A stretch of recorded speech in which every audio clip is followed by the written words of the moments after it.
Well, big thank you to J.J. Piccolo and the Kansas City Royals front office as they give us a little something to chew on here on the Kaufman Corner podcast. With you, as always, the good doctor, Dr. Rany Jazayerli. My name is Soren Petro from Sports Radio 810 WHB. I'm going to talk about the trade. The Royals did it. We discussed it, broke it down, what we thought they should get for it, and the names were what we kind of talked about last time out here. Brady Singer goes to the Cincinnati Reds. Jonathan India and Joey Wiemer go to the Kansas City Royals. Did the Royals get enough for Brady Singer? Where will Jonathan India play? What does Joey Wiemer bring to the Royals? The numbers for India, Wiemer, will look like what when it's all said and done? What makes this trade a success? Who takes Singer's spot in the rotation? The next move for the Royals should be what? We're talking about it right now on the Kaufman Corner podcast. This is the Kaufman Corner Podcast, the most in-depth analysis of the Kansas City Royals, breaking down the Royals like no one else can.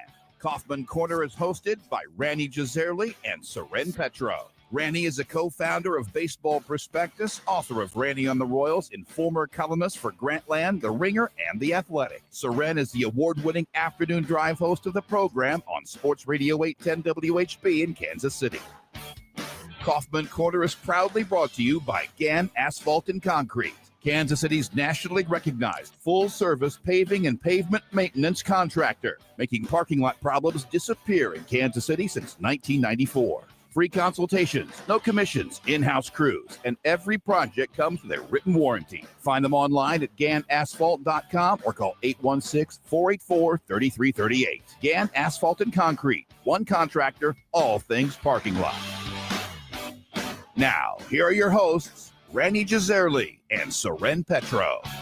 Thank you, Curtis. Do appreciate it. Thank you for joining us here on the Kaufman Corner podcast. Remember, if you're catching us via the podcast, you can be a part of the conversation.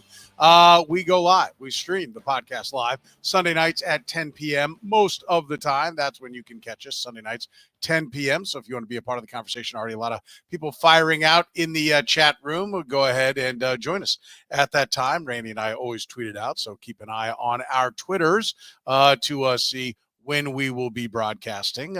Randy, let's dive right in. Brady Singer for Jonathan India. We talked about it last week. You said it wasn't enough. It wasn't enough. They got more than that. They got Joey Wiemer in the deal as well. Just first of all, your instant reaction to this deal was what? Let's start right there.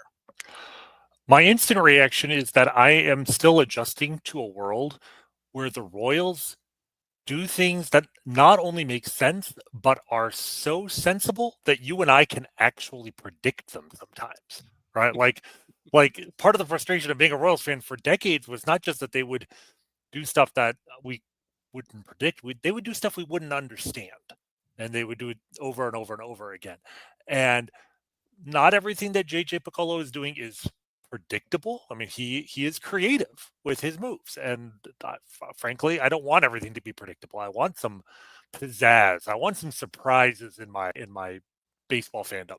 But when a trade makes as much sense on paper as this one did, like if this was a Stratomatic league, like this deal would make almost too much sense, right? Like obviously these are real people and flesh and blood, and what they did last year does not necessarily correspond to what they will do in the future. But on paper, this trade made so much sense. Yeah, I'm mad at myself for missing this possibility originally because I was just looking at all the outfielders available and coming to the conclusion that there weren't a lot of great fits for Brady Singer. And the moment you brought up Jonathan India, I'm like, huh. Look at that. Yeah. See, I didn't say I did. I said we did. I made it. I mean, you brought it up on the show. Now, yeah, but I take full credit for all of your successes, Randy. Okay. I mean, trust me, I'm not going to hesitate there. So you should take the podcast. When we came up with Jonathan India's name, right. It made all the sense in the world because I mean, it's not just okay. His talent set is exactly what the Royals want, right? Because to quote the Peter Brand, the famous Peter Brand, he gets on base. Right. But also like the contract status, he has 2 years until free agency. Brady Singer had 2 years until free agency. The Reds have trouble developing pitching, need a pitcher. The Royals have trouble getting on base guys, developing hitters, but especially had an enormous hole in the leadoff spot. So it made so much sense that even though the Royals weren't specifically looking for a second baseman, and we'll get into the positional ramifications here, but the offensive talent just made too much sense not to at least explore it. Now, what I will take sole credit for is the observation last week that as much as those two players make a lot of sense as a trade, the Royals needed to get more. That Brady Singer, as an established starting pitcher with a good health record, you're probably always going to value a starting pitcher of the same caliber as a position player. And I felt like if the Royals made that trade straight up, that they were going to, it was going to be too light. And so the Royals came up with a very creative solution. I believe it's pronounced Joey Wiemer, by the way. I looked this up. Is it? Yeah, I believe I it's like Wiemer. Wiemer. I know, but making an eye in my book. I don't know. I don't know if we want anybody being associated with the Weimar Republic of Germany. So we don't want to, because the failure of the Weimar Republic brought Adolf Hitler to power. So let's stick with Wiemer. I like that better. But Joey Wiemer is a really interesting talent because, I knew that the Royals weren't going to get like a top 100 prospect for to make up the gap between Singer and India, but they needed to get something of value, something a project or a useful role player. And in Wiemer, they kind of got both, because if nothing else, I think he is a very good fourth outfielder. He plays really good defense. He has good, very good speed on the base pass. But we are talking about a guy who may not be a top 100 prospect now, but was a top 100 prospect by both MLB and Baseball Prospectus 2 years ago. Well, he was a number 6 pick in a draft. Right, number 5 or 6. I forget which one it was. No. That's talking about Wiemer. I'm talking about Wiemer, exactly. I mean, India. Wiemer was a first-round pick in the same draft as Brady Singer, and funny, they both went to Florida together. They were college teammates, right? Both went in the first round. Now they're traded for each other. Like ships passing in the night, they will not get to play together. But Wiemer's, for a guy who's not a throw-in, but as a third player in the deal, a former top 100 prospect who came up in 2023. And didn't have a great rookie season. He had a 645 OPS, but even in a disappointing rookie season, he hit lefties. That's the other thing. What he does, he's a right-handed hitter. He can play center field. He's a very good defensive player. I don't know if he's elite, but he's good in center and potentially. I've heard mixed reviews on whether or not he can play center. But I mean, I think he can play center, but whether or not he can excel at center, I've heard that. I think that's fair. I think it's worth trying. I certainly wouldn't give up on him being a good defensive center fielder, but at the very least, he's a very good corner outfielder. And as a rookie, even in this 1 year, he slugged .517 against lefties 2 years ago, or I guess last year, 2023. So he's already shown a skill set to be a useful fourth outfielder in the majors, but you don't get to be a top 100 prospect for projecting as a role player. There is a potential everyday outfielder in Joey Wiemer's body. I don't know if the Royals will get to it.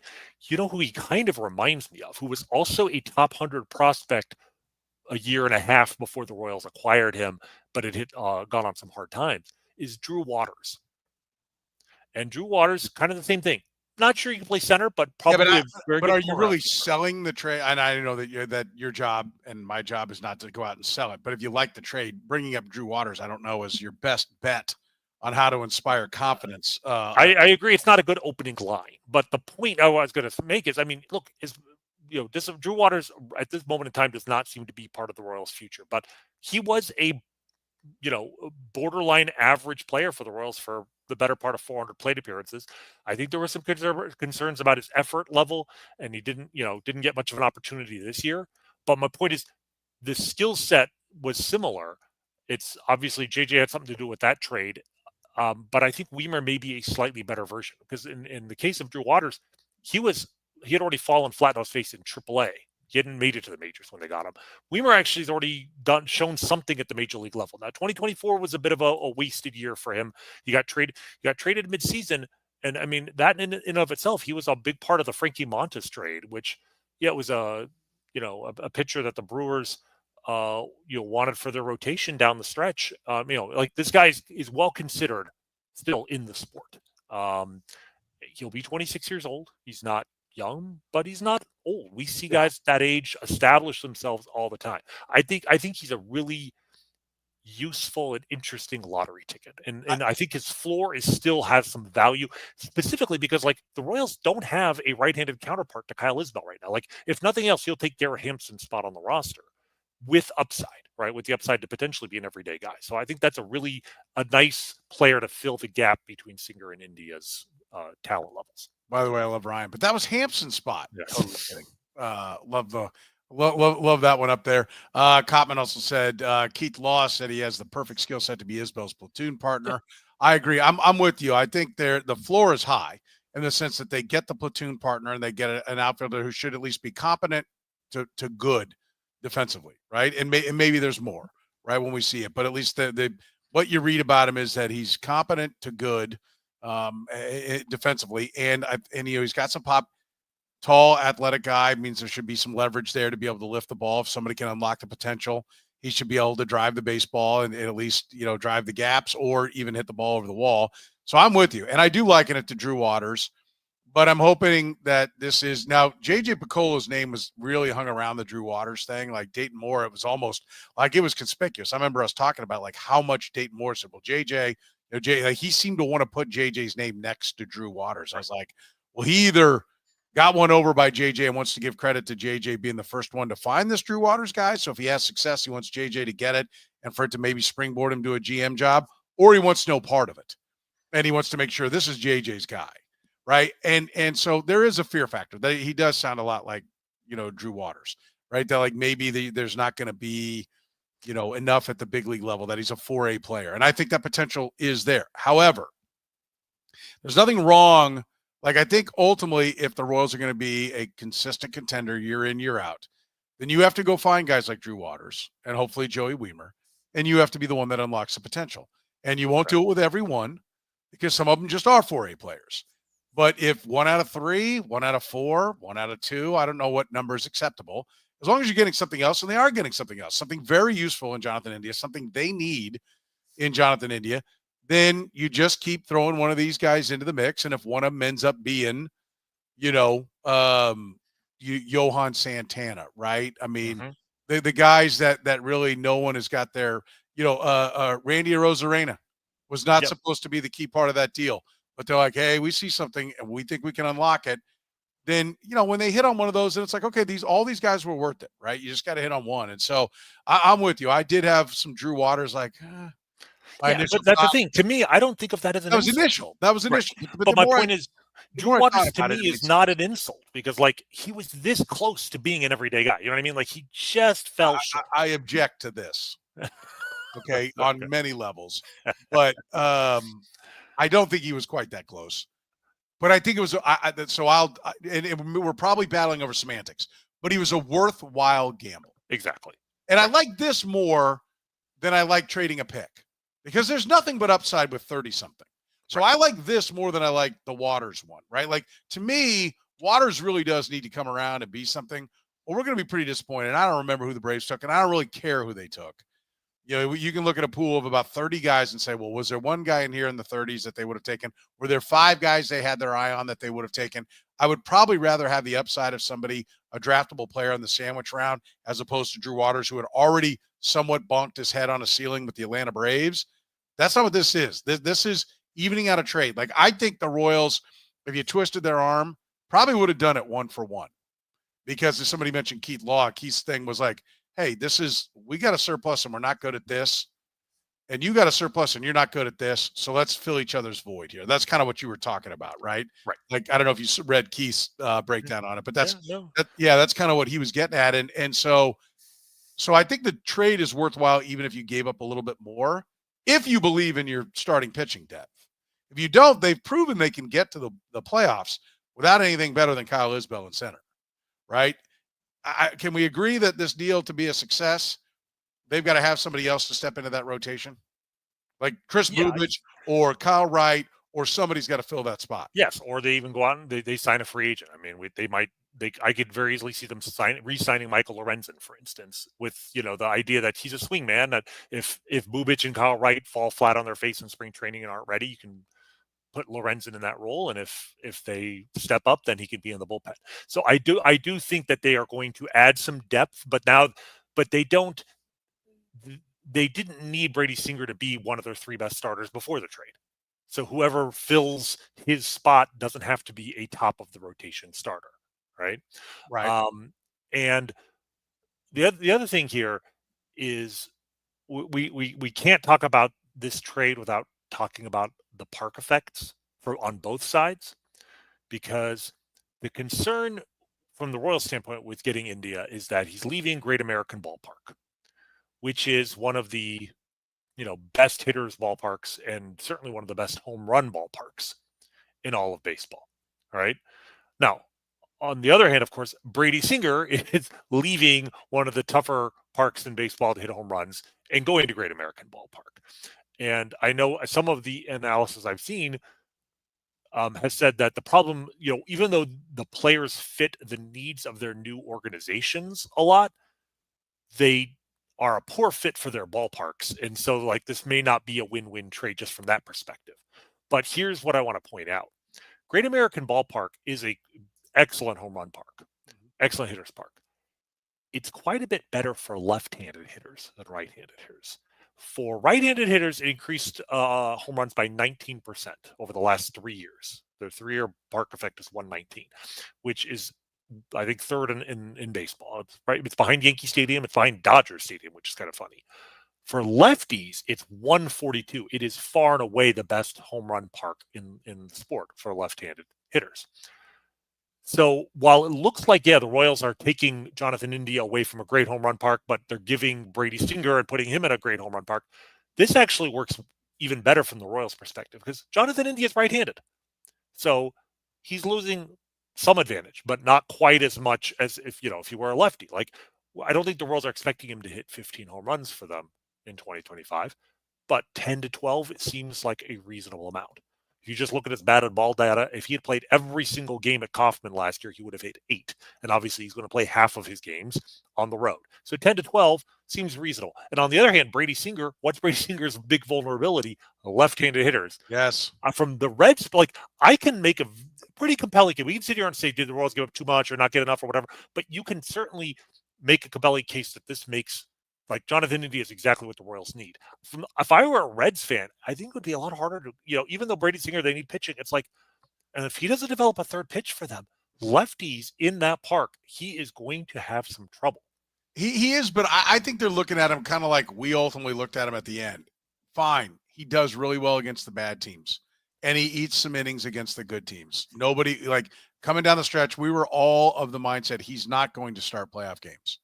Right. And I don't think the Reds are looking at him going top of the rotation. I think what you got, and I think that's why this deal is maybe more even than you and I were kind of kicking around last time, is of who he's going to. If no one else was interested in Brady Singer, if no one else had what you needed, then for the Reds, you might be like, well, listen, he's worth more than India. Okay, well, that sounds good on paper, except for the Reds would say, yeah, but not in our ballpark. Like he gets knocked around by lefties and we give up tons of lefty homers. For us, he's a 5. You're trading us a 5, so view him as a 5. And if you were like, well, listen, India has some injuries. Okay, well, we'll give you this guy, right? For me, starting pitchers are always going to get hurt. It's just a matter of when. And he's been pretty durable. I think he's still very young, so I think he hasn't been overworked. So I think he should probably be healthy for 2 years for the Reds, which is all they have control. It'll be interesting to see what the Reds do with him. Right? Do they immediately go in and try to slap a contract to get a couple of years of free agency out of him? Is that something they do, or do they just say, we've got him for 2 years? I think that will be interesting. And I think the other aspect I'd like to introduce into this is that the Royals save money. Right? Over the next 2 years, India figures to be cheaper than Singer. And I think a little bit. This coming year, they're probably going to save $1 to $2 million. It's not nothing. It's not. I don't know. I think listen. Don't be Joe Sheehan here. I don't want to have to unleash the full power of our listening audience here on you. No, please don't. Please don't. When you have a budget, again, something foreign to our friend Joe Sheehan, but when you have a budget, every couple of million matters. And so you throw a little bit more in the war chest, you throw a little bit more, and maybe that couple of $1 million is the difference in being able to offer $8 million to a free agent instead of 6, and it's somebody that you really need. So I think that's, of note. Yeah, no, I mean, every little bit counts. Originally, I heard a reported because the difference is that India signed a 2-year contract last year even though he was arbitration eligible. It's not like they bought out free agency or anything, but like he had already agreed to what his contract would be for next year. Whereas Brady Singer is arbitration eligible. We don't know at this exact moment what his salary would be. We can certainly, approximate it. And originally it was reported Jonathan India's contract for next year is $5 million, but I believe he had incentives built in based on how many games he played in 2024. And since he stayed healthy, he's going to be making closer to $7 million next year. So if you see the $5 million amount, that originally I was like, oh wow, the Royals are saving quite a bit of money. I don't think it's going to be quite as much. I think Brady's probably going to make in the $8.5 million range. So they're saving $1 million, $1.5 million, which, again, every little bit helps. It's not the reason to make the trade. The reason to make the trade from the Royals' perspective is, look, if they'd had Jonathan India on the team in October, he would have been their leadoff hitter. If they had Brady Singer on their team, he would have pitched to one batter in 6 playoff games. And we know that because he did pitch to one batter in 6 playoff games. It was a good plate appearance. He struck out Aaron Judge. But still, the point being is the Royals, literally used Brady Singer in the postseason for one hitter. They needed Jonathan India more than they needed Brady Singer. And what I think is really fascinating about this trade is that from all the accounts we know, from the things that JJ said after the trade, it's kind of the rare situation where they didn't trade for a position player because of because of a need at that position. They traded for a position player because of a need at a lineup spot. That is an unusual thing, that you trade for a guy because you need a leadoff hitter, not because you need a left fielder or a second baseman or wherever he's going to end up playing. Like, they made it clear they wanted to fill leadoff hitter more than they wanted to fill a position on the field. So let's talk about where he will play. We'll do that in a minute. First, we want to let you know that we are brought to you by our friends at Gann Asphalt and Concrete. Gann Asphalt and Concrete, proudly serving the greater Kansas City area. Nationally recognized, full-service paving and pavement maintenance contractor. Parking lot problems? They've been making them disappear in KC since 1994. Don't risk accidents and liability in your parking lot. Get your lot restriped today. A brightly striped lot will cut down on accidents and keep your lot as safe as possible.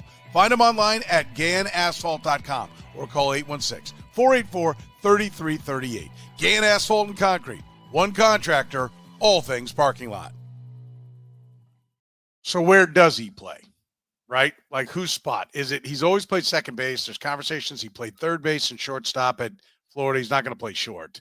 We know that. But third base is an option for him. They like versatility. The Reds were talking about him in left field. J.J. Picola in his press conference that the media was given 29 minutes to get on, 29 minutes notice to get on to. Just a sidebar. Not that you're bitter. I'm not that I think things should be done differently. I'm just saying 29 minutes notice on a Friday night. He said that he played left field in spring training. What do you think the plan is? Is this the left fielder? Is this, because JJ, when asked, said we haven't even talked about the defense. That's funny. Okay, that's really funny. I like, nobody buys that for a second, do we? That they didn't even discuss where he's going to play. I mean. We know that that's coach speak right there. But, he mentioned Michael Garcia. He mentioned Michael Massey. He mentioned that he played left field. Like, is it get your glove together?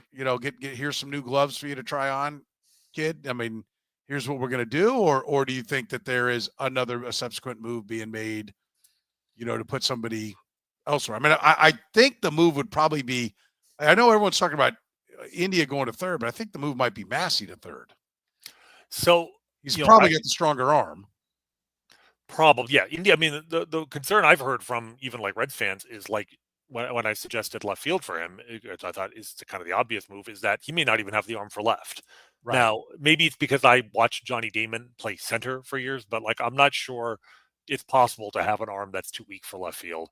If you can play second base, you probably can throw from left, but that's something to keep in mind.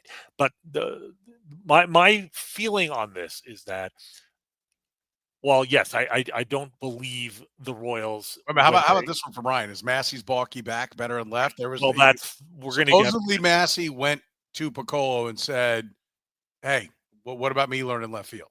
Right. So before this trade happened. Well, then that makes a lot of sense, because I have no doubt that they discussed his defense, when they made this trade. But I would believe the Royals if they say they don't know right now. And I don't know right now. I think that they made this trade knowing that the positions may not be decided until spring training, because they're going to probably try India and left. They're going to try Massey and left. I've heard people talk about moving Maikel Garcia to the outfield. That's the one move it makes no sense to me. Like, his bat isn't worth playing in the corner outfield, and he's got a really good glove. I mean, he is basically the backup shortstop. He plays a very good third base. He moved to second base mid-season and moved back and forth, and I wasn't a big fan of it. And he struggled at the beginning, but by the end of the year, he was a competent second baseman. Like, that's the one I don't understand. So to me, I feel like between India and Massey, one of these guys is probably going to play left field. But I think the Royals made this move because India was such a perfect fit in the leadoff spot that they were comfortable making the move, even knowing that they still had to figure out where he's going to play. And originally, I thought he moves to left field. It's obvious. But since the trade was made, we've heard, like you said, Michael Massey, the comments that playing second base, because I feel like Massey is the better defensive second baseman. But we have learned that playing second base may be aggravating his back more than hitting. And so if it's a matter of who's the better defender, I prefer Michael Massey. If it's a matter of what will keep Michael Massey in a lineup for 150 games a year, if he has to move to left field, that's something you have to consider. So I think the Royals at this moment do not know yet. I don't think one of them is going to play third base. I that's a possibility, but moving from second to third is not generally as easy as going from third to second. I think Maikel Garcia, at least at this moment in time, they still believe that there's some upside there. He wasn't good last year, but he wasn't terrible. He's young, and he's, I think, a good defensive third baseman. I will throw this out as well. Vinny Pasquantino, sort of out of the blue, was it last night? I believe it was yesterday, sent out a tweet. I should have the exact words here, but I believe it just said, "I love Michael Massey." It's a picture of him and Michael, looking like, I don't know, they just stepped off the set of Miami Vice, wearing blazers with no shirt on underneath, so you could see their chest hair. But it was just very peculiar. I love Michael Massey. Does he know something we don't? Like, are they looking to trade Michael Massey now? Because that is the other possibility here, is if Michael Massey has value as a second baseman, but the Royals feel like they need the on base at second base more than the power, he might be a candidate to be moved. Yeah, who was it? Give me this picture again. I was looking something up. Vinny Pasquantino just tweeted out, "I love Michael Massey." Like, if like I got farewell almost. It could be completely coincidental, right? The picture of him and Michael hanging out. I don't know if the pic. Maybe they were just hanging out last night. I don't know. Bobby says he got married, right? Okay. Here's another one. Was it this weekend? Okay. Well, then maybe I'm reading too much into it. Then they were just hanging out, having a wedding. That's where Vinny was. He was at the wedding. That's what it's about. I promise you. Okay. Come on, Randy. Stop trying to create something that's not there. Well, I heard speculation that Massey could be traded and make sense. I think that point is real. Like, they obviously have a depth of infielders, and now they become the team. And listen, let's point this out. If like they don't know, and it's just, let's accumulate a lot of good middle infielders. They know we're not going to deal Bobby Wood Jr., but if somebody needs one, now they got to come to us, and we've got depth.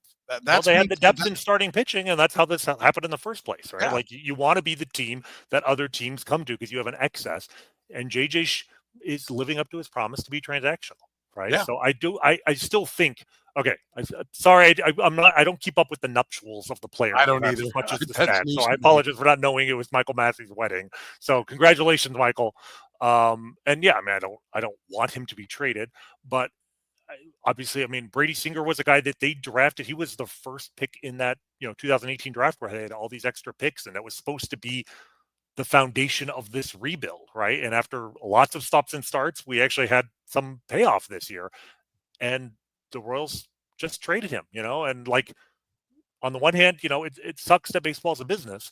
On the other hand, that's what we want from our general manager, not to let, what's best for the team, what's best for the organization be derailed by sentimentality. So if they traded Brady Singer, they absolutely could trade Michael Massey. So I don't think they know. I think that they feel like they're in a good position now, though, that they have an excess, at a position, second base, which, is a valuable position to have. They could move Massey to left field, try him out there, keep his back healthy. But at the same time, if somebody comes to them with a really compelling offer because they want second baseman and Michael Massey can hit 20, 25 home runs if he stays healthy, then yeah, maybe you move him and you get, you fill your corner outfield hole with a trade there. So I think this is just the first of many dominoes we're going to see fall over the between now and March. Yeah, no, I like it. I think they're in a good spot. I think they've got depth. I think they can go a lot of different directions, and I think that's one of the reasons why JJ Picollo didn't want to answer that, because he doesn't want to show his cards as to what they're going to be, and I think it's because he's not done, and so he doesn't want to get pinned down as to where they're going to go, right? So it's like don't come to me like, you said this guy was going to be the starter and now you traded him. It's like, no, we haven't even talked about it. Like they're still actively discussing other things. So what do we think? What let's put it this way. What do you think the numbers will look like? What do you think India's going to be? Less homers. I think more doubles, less homers. Right? They're counting on him to get into the gaps. If he's healthy, which is a big if, right? Like at least he played through the injuries last year.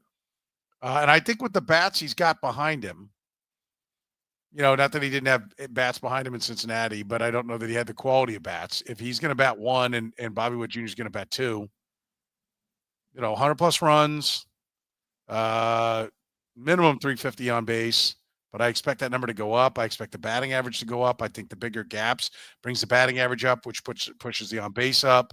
I'm looking for well over 100 runs, like 110-ish.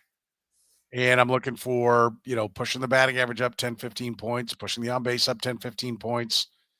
I think that's what you need to see. And then I like the way you put it on Wiemer. I think he needs to be more than a lottery ticket. I mean, I think he needs to be at least part of a platoon, right, in the outfield. Can we say that? Absolutely. I mean, that I'd see him in the Garrett Hampson role, but unlike Garrett Hampson, actually productive. Like, he can hit some bombs, he can get on base. For India, like, to me, all that I really care about, like, if you told me right now he has a 350 OBP next year and he plays 140 games at least, yeah, I'll take that, and the rest of it will work itself out. In terms of where do the missing home runs go? Because we both agree he's probably not going to hit as many home runs. The hope is that they turn into doubles in the gap and not outs. And I'm optimistic there, because if you look at his batted ball data, one of the things that he doesn't hit the ball particularly hard. Right? His average exit velocity was only around 87 miles an hour this year, which is like 28th percentile, so below average. But his launch angle sweet spot, by which basically the percentage of the time when he hits the ball that he hits it like essentially a line drive angle, right, and in between something like 10 degrees and 25 degrees, was one of the best in the sport. 39% of the time he hit the ball at the sweet spot in terms of launch angle.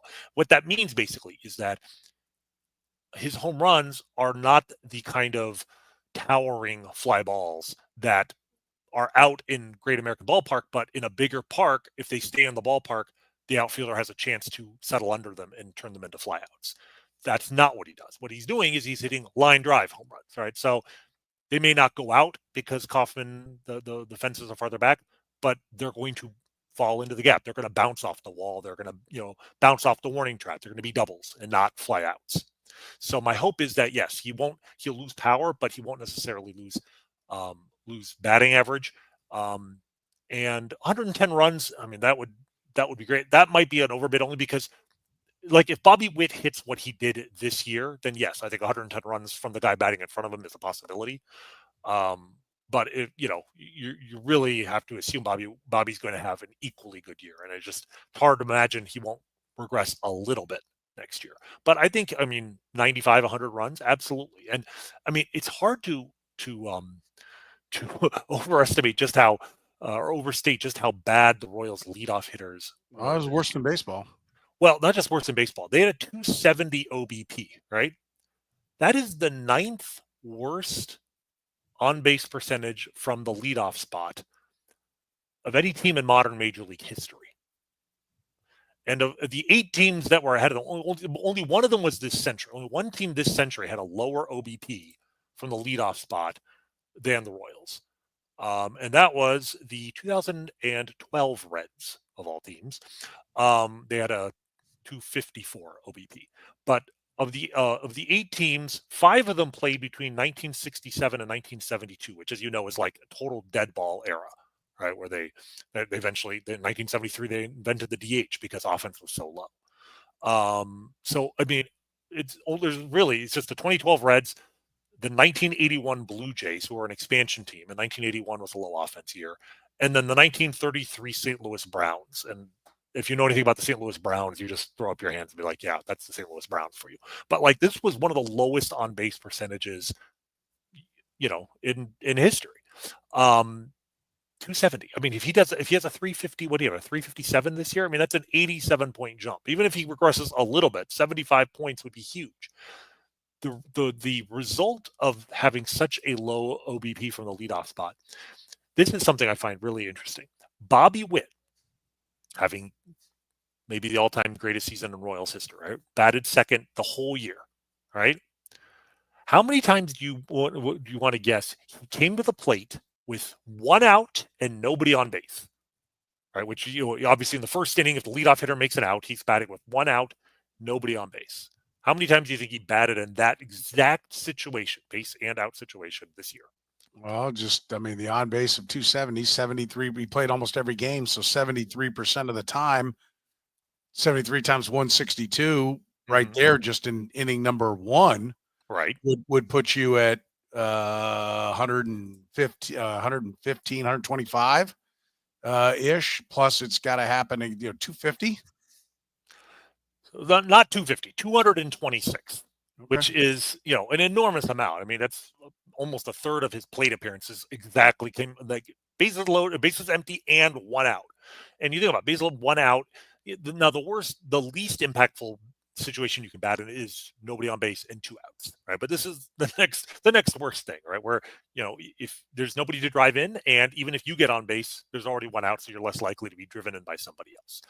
In all of Major League history, only 2 guys have ever batted more times in a season with the bases empty and 1 out. One was Felix Millan for the 1975 Mets, which is in part because Felix Millan has the most plate appearances in Major League history in the number 2 spot in the lineup. In that season, for whatever reason, he played every game, batted second. He had more plate appearances than Bobby Witt this year, or anybody who's ever batted second in a season. So he had 230. And then number 2 on the list is kind of hilarious. If you remember our Royals draft from last winter, it's Jay Bell with the 1993 Pirates, which was the year that after Barry Bonds left the Pirates and Bobby Bonilla had already left. And so the Pirates were down to him and Andy Van Slyke, and they started a 20-year run of futility. But Bobby Witt has the third most plate appearances in that specific situation. That tells you like how inefficient the offense was for their generational superstar. He kept batting in situations that weren't, he was less likely to have an impact. And he still had enormous impact because he was Bobby Witt Jr. But the point being is, if Jonathan India just gets on base in the first inning at a 350 clip, he will have, that's just the first inning alone. We're talking about like 20?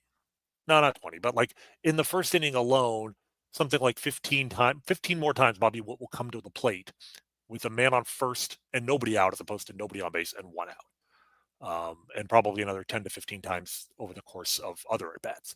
So if he has a 350 OBP, I'm happy. Yeah, for sure. What makes this trade a success? We'll talk about that right after these words from our friends at Gann Asphalt and Concrete. Gann Asphalt and Concrete, proudly serving the greater Kansas City area. Nationally recognized full-service paving and pavement maintenance contractor. Parking lot problems? They've been making them disappear in KC since 1994. Don't risk accidents and liability in your parking lot. Get your lot restriped today. A brightly striped lot will cut down on accidents and keep your lot as safe as possible. Find them online at GannAsphalt.com or call 816-484-3338. Gann Asphalt and Concrete. One contractor, all things parking lot. Rany, how do you want to measure what makes this trade a success? Is it going deeper into the playoffs? Are there certain numbers? What are you looking at? Is it what Brady Singer does factored into this, that The combination of these two players. I'm not really a subscriber into that. Brady Singer is what he is. I'm also of the opinion that like he really didn't use the changeup. He's just perfected the two pitches that he's got. And I think the Royals are tired of that crap. And so that's part of the reason why they're moving on. And I almost think it's comedic that he's going to go to the Reds, and we're going to see if those two pitches just work there for the Reds. I don't suppose they do real well. But so I'm not going to do it measured just against Brady Singer because I think Singer's going to be Singer. I think that's what he is. And India is going to be India. I'm not sure how I don't want to hang health on it because that's a little bit of the gamble here. Right. I think he's got to be the leadoff hitter for the next 2 years. And I think that has to happen. And I think Wiemer's got to be something, right? If those two things occur, now if Singer implodes and has a bad year, has one good year, one bad year, then I'll bring that down. But right now, if Singer's just Singer, then I think he's got to solidify the leadoff spot for the next 2 years and play, like you said, 140 in each, or play less than that, but be healthy when they get to the postseason and make an impact in the postseason. And then Wiemer's got to be something. He's got to be at least a platoon partner. That I will call this a success because I think there'll be a better ball club for it. I do also believe that that can kind of lead us into our next one. Who takes his spot in the rotation? They have to have the answer for that, whether they trade for him or it's one of the guys that's in house. The pitching can't back up the bus much, right? Like his part of the pitching, that spot in the rotation. If Alec Marsh is the same guy or gets a little better, great. We expect probably Lugo to regress a little bit. Reagan's hopefully be the same, Waka the same, but his spot in the rotation, they need to be able to replace that with Singer-esque like production. If they can do that and they gain this, that'll be a big win for them overall. If they regress a little bit in this spot, but they get great production out of the offensive guys in this trade, fine. But I mean, I do think all of that comes into what's going to determine whether or not this is a successful trade. Yeah, no, I agree. I think, what Singer does in Cincinnati, like you said, it's not going to factor a huge amount in the analysis unless somehow he starts throwing a third pitch. Like, if the Reds are able to get him to do something the Royals could not get him to do for 4.5 years, and he's successful with it. Like if he has a breakout year with this fabulous new, maybe a splitter, I don't know, like he develops, that would probably reflect a little poorly on the Royals that they were not able to get him to do that, right? That's the one scenario. But if he goes out there with his two-pitch repertoire and has a 3.50 ERA or a 5.50 ERA, that's the range of outcomes that are possible with him, as he's proven as a member of the Royals. Like he has the command and the stuff with those two pitches to throw strikes, miss bats. And if the batted ball luck is good, then he's going to have a year like he did this past year. If the batted ball luck is bad, he's going to have a year like he did in 2023. And that's fine. The only thing that would really impact the way I perceive him and the trade from that perspective is if he starts to throw a third pitch. From the perspective of what the Royals got, yes, India, I think, needs to be the leadoff hitter, and a quality leadoff hitter, better, have an OBP at least 320, 330 each of the next 2 years. Wiemer ideally would do something. But if India is like elite, if he's, has an OBP 360 and above and stays healthy, I think that you could qualify this as a success no matter what Wiemer does. And I think this trade is not big enough that we have to evaluate the success of it based on whether or not the Royals make the playoffs. Like this is not, Will Myers for James Shields, where it's like you don't make that trade unless you are certain it will get you to the playoffs, right? Like this team, there's still a lot of moving parts here. There's a potential for regression. If India has a great year, but the Royals, Lugo gets hurt and Waka regresses. Like there's a lot of things that go wrong and they miss the playoffs. I don't think you necessarily say this trade was a bad idea. But Singer's spot in the rotation, like you said, it can't be a disaster. If they get, I don't know, Bubic goes in there and has a 4.20 ERA in 25 starts, that's fine, because you know what, Singer might have done that too. Like Singer might have regressed a little bit too. So I don't think that I think that would be fine. I think that's exactly what the Royals are hoping for. Yeah. But they can't have,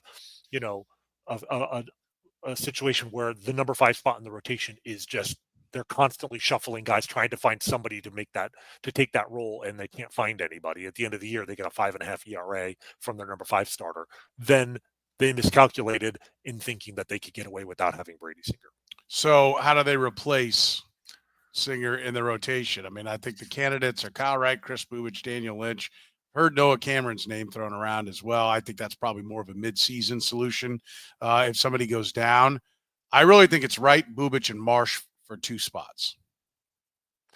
I mean, I think Marsh has a definite, lead on one of those spots. Like, I think it's Marsh's spot to lose. He might lose it. You don't think that he's? I don't, because they turned their back on him at the end of the year. I mean, I think they went back to him because they had to go back to him. Michael Lorenzen was where they wanted to go. And so, I think that the decisions a team makes in August or September of, like, the first pennant race they've had in 9 years is going to be a little bit more short-term focused and doesn't necessarily reflect what they want to do in March when they're trying to get through a whole season and hoping to develop him. Like, they may have put his development on hold because, if you can get the tiniest edge by starting Michael Lorenzen over him, they're going to do that in August or September. In March, when you're still developing him, they might go with him unless he really, spits the bit and looks terrible in spring training. I do think, though, like you said, Bubic and Kyle Wright, it's probably, if I had a pecking order, I would say right now it's Marsh, Bubic, Kyle Wright, Daniel Lynch. Yeah, Noah Cameron maybe later in there. I mean, they added him to the 40-man, but I don't think that they're looking at him winning a rotation spot in spring training. And then the wild card is, are they going to add a free agent? And I think they probably will consider one. I think Michael Lorenzen, they really liked what he did for them. I think he liked his time here. If he's willing to take a 1-year deal, which is what he did last year, right? Like when he signed with the Rangers in the first place. Now he went out and had probably a slightly better year than he did in 2023. I mean, he had a better ERA, but at the same time, a worse FIP. So, if you can get him on a 1-year deal, I think, frankly, there's a very good chance that he'll be in that mix. But I think they want to give Bubic a chance. That's the one thing I think I'm most comfortable saying, is that they are going to go into March hoping that Chris Bubic shows the same kind of stuff in the rotation that he did in the bullpen this past year. And if so, they will probably go into the season with him in the rotation. All right, and I'm not gonna. It's not anything I think I feel strong enough about to argue about it. But you're not that bullish on Kyle Wright, then? I think Kyle Wright. I mean, I don't think anybody knows what we're going to see from him. And keep in mind also, I'm on record as saying I think it's quite possible he's Chris Medlin Part 2. Right, and Chris Medlin was used in the bullpen a lot, right? So yeah, that's the other thing, is I think that whereas Bubic has already come back from major arm surgery and pitched in the bullpen, he's ready for that next step. They may look at Kyle Wright as somebody they put into the bullpen to start the year, and if things go well, then maybe he moves into a bigger role, later in the season. And keep in mind, Kyle Wright is not he's not just a 1-year guy. Like, he's not a free agent until after the 2026 season. So they have him under contract for 2 more years. So they can really take their time with him in 2025, use him in the bullpen, and potentially move him to the rotation for 2026. And then, of course, the one that you have to always say is, look, these things have a way of working themselves out, because the Royals were unusually lucky last year in terms of health. They have to be prepared in case one of Lugo, Reagan's, Waka gets hurt in spring training, or for whatever reason unable to start the year. Like, you always need a reserve. And so what I feel comfortable about is that they have enough depth to weather losing Brady Singer, but they may want to sign like a Lorenzen caliber free agent so that they have the depth to get through a full season as a contender, even after trading Brady Singer. All right, I'll give you a quote from JJ Picola. It's November 22nd, and we've got a long way to go until we get to spring training. We haven't even gotten to the winter meetings yet. There are going to be things that develop, and we're just going to keep being creative and open-minded and evaluate whatever may come our way. That's the comments of JJ Picola as we stand right here from a couple of days ago. So the next move for the Royals should be what?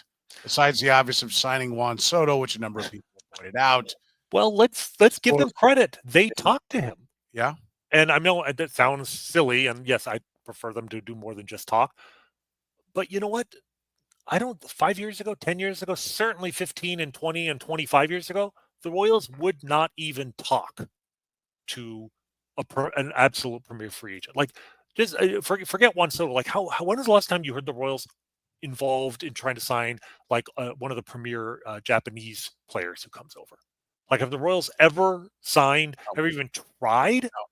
Like, who have they signed? Aonomo as his career was ending. Yeah, no. Yeah, like somebody who has yet to pitch in the major leagues, but like is a hyped player from Japan, right? There was Max Suzuki's probably their most their most successful Japanese player, and he was like he had a weird story where he didn't actually pitch professionally in Japan when they got him. There's Yoshihiko Yabuda, who Trey Hillman insisted they sign that no other team wanted as a reliever, and quickly showed why no other team wanted him. But in terms of a desirable free agent, like the Royals, you just don't even hear them. It's not that they didn't sign one of them; they've never been associated, and it's like that mentality, that defeatism, has always irked me. So great, you talk to him. Maybe his price is too high. Maybe this is going to be a Carlos Correa to the Twins situation where they shock the world. It could happen. But even if it doesn't, just sending a message to the fans, to their players, to other free agents that we're not going to rule ourselves out of anything. We're not going gently into that good night. We will call Juan Soto. All right, Dylan Thomas. All right, I was trying to remember. Yes, okay, Dylan Thomas. Thank you for that. So I mean, that part of it's fun, but I was going to say, they're not going to probably not sign Juan Soto, but what I think they need is a left-handed hitting corner outfielder, which is why Juan Soto fits the team particularly well. Because the one thing about this trade we have to keep in mind, Jonathan India is right-handed. Joey Wiemer is right-handed, and so. At this point, the Royals right now, they have pretty much guaranteed to have right-handed hitters at shortstop, Bobby Witt, catcher with Salvi and Freddie Fermin, wherever Jonathan India is playing, second or left. And then Michael Garcia is, I think, still going to probably play pretty much every day. And then they have platoon options with, there's Hunter Renfroe, Joey Wiemer, obviously. Dairon Blanco will probably still be kind of in the mix there. I worry about this team becoming a little bit too right-handed. They could add a left-handed bat. We've talked about Jock Peterson. Michael Conforto would be another guy who would fit. Like, if they get another left-handed on-base option, one of those, either one of those guys get on base at a pretty good clip, to add to the corner outfield mix, I really like. At that point, I feel like the offseason's already been like successful in terms of filling the holes that this team had. And then they have the rest of the offseason to get creative, and whether it's adding prospects or strengthening the bullpen or, doing the tweaks. But like, they need one more bat, and a left-handed hitting outfielder with some secondary skills, to me, would really check off the last major box on their list. Yeah, I'm trying to think, like, if it's a left-hander on the mound, what's the lineup right now? Put together your best lineup. Let me think. I mean, is it? So if we're going, I mean, right now, geez. Is so it Wiemer, Blanco? Like, are we going straight platoon across? We're going Wiemer in center, Renfroe in right, Blanco in left. DH is. I think you still first have. First base is Salvi, catcher. I would DH is Salvi, catcher is Freddie, India and first base is Vinny. Right, and then Vinny is Garcia. Second, Witt and Garcia. Yeah, I mean, you could DH start. Vinny, I guess. DH would be, Salvi, I'd have Salvi there. But basically, you have 8 right-handed hitters in the lineup. Vinny at first base would be the only, because I'm not playing in this situation. We're not playing Michael Massey. We're not playing. You can play Salvi at first too, and have Vinny DH. One of those guys is DHing, one's at first, but having Freddie, as long as you still have Freddie Fermin, and that's of course the other possibilities. Maybe they move Freddie Fermin, but right now they would only have one lefty in the lineup. I think they can. My point is, they can add a left-handed bat, even if it's a platoon bat, even if it's a guy who can't. Let's turn around. What's your ideal lineup against a right-hander? So now flood the lineup with lefties. So now you got that gets harder. Right, exactly. If it's Bill in center, okay, fine. You have MJ and left. I guess MJ and left. Yeah, exactly. You have MJ and left. You might still have. Do you have I'm trying to. Do you still have? I guess you put Massey. Maybe you put Massey in left and MJ in right, because if I'm playing India at second, it's either Massey or it's Hunter Renfroe. And at this point, yeah, I'd rather have Michael Massey out there, but neither one is an ideal solution. And then you still have Michael Garcia, Bobby Witt, India, Vinny. You have Salvi behind the plate, and then who's your DH? And you could still go for me behind the plate and Salvi. Right, but think about that. Now you've got like still a ton of right-handed hitters and a bunch of guys in the lineup. Freddie Fermin's in there for his defense, which is great. Hunter Renfroe might be in the light. Like, that's why I'm saying this team now needs a left-handed bat far more acutely than a right-handed bat, and they have the luxury of getting they could get a left-handed bat that you don't have no intention of playing against left-handers. Like, you can get a strict platoon bat. Like, that's why I say Jock Peterson, I think, would be a great fit at DH in that DH spot. Michael Conforto is a good guy who could probably still play the outfield a little bit more. And what's his name with the Red Sox? We're both blanking here. Tyler O'Neill's right-handed. Are you thinking about Tyler O'Neill? Yeah, that is what I was thinking. Okay, yeah. So I think at this point, like the Tyler O'Neills of the world, the outfielders at the Cardinals had a couple of guys that I was still interested in. I think you go after like Lars Nootbaar or Brendan Donovan, but like Tyler O'Neill, I think is out because that's where India fits that role, the right-handed on base option, and that's fine. Like you don't need 10 options. You really need 2 or 3 ones. Who else was I? There was another left-handed outfielder or a right-handed outfielder out there, wasn't there? I feel like there was. They blanked them all from my mind once they got India. Like, India fits that role. As I was saying, I don't see them adding another right-handed, outfield option, or really any significant right-handed hitting option now. I think that would be foolish because that's what I meant. There's another left-handed. I'm the guy who we had a guy, and because I know, O'Neill was like you didn't like because he was the short side of the platoon, but who was it? I thought we had somebody that was left-handed that we had on our list, didn't we? As a trade option, there was maybe as a free agent. Oh, as a free agent. Maybe I'm just thinking of Jock Peterson. Well, Santander is a switch hitter, isn't he? I mean, there's a couple of options there. Yeah. But I think at this point, having made this trade, I think it does free up a little money. I don't want them to trade for that. I think at this point you could get a free agent. Yeah. There's enough there. You look at the payroll, even if the payroll doesn't go up significantly from last year, there's about $15 million for them to play with right now. I mean, Adam Frazier's not coming back, Garrett Hampson. So they have some Will Smith, right? Like, I would rather put that before you go out and spend money on bench players and bullpen guys, fill that one hole in your lineup. By the way, I just the current roster from Cotman. Tyler O'Neill, we're trying to figure out. He's right-handed. What about Justin Turner? Profar? Am I talking to the void? You were, now you're not, Cotman. Profar is the other guy, the premier guy we were talking about. And I think that this trade kind of rules out. I mean, I wouldn't say Profar is good enough and he's on base is good enough. He might be the rare guy that they might still consider, even though he's right-handed. But I just feel like, the commitment you're going to have to make to him versus a 1 or 2 year flyer on one of these left-handed hitting guys we're talking about, to me, it just makes too much sense. And now that the Royals are suddenly in the business of making moves that you and I are like, oh yeah, that makes perfect sense. Let's keep that run going. I think Peterson or Conforto is. I'm going to call it right now. We're going to get one of those guys. Okay.